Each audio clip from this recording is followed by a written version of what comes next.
وقتی از خونه بر اومدم بسم الله نگفته بودم. توبه برادر، کسی که بسم الله را فراموش کنه خدا را فراموش میکنه. اینطور نگویید اکا. اکنون چی کار میکنید؟ با خونه برگشته از نو بروید. بسیار دیر میشود. اصلا من از خاطرم نمیبرونم ولی فراموش کردم.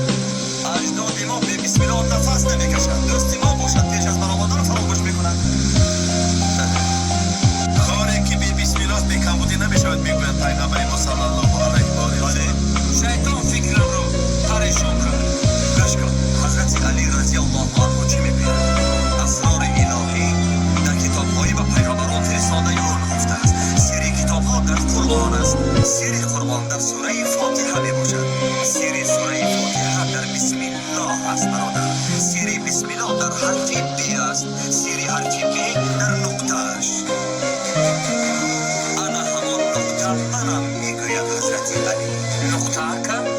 یگانگی الله وحدت، یک و یگانگی او.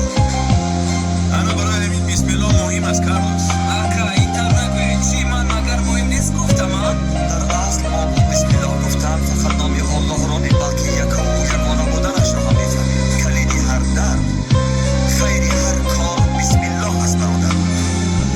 خدا از شما راضی باشد. وظیفه برادر، من با شما نروم. کار رو برباد ندهید. مادامی که از یادت برآمده است به اول و انجام بسم الله الرحمن الرحیم بگو.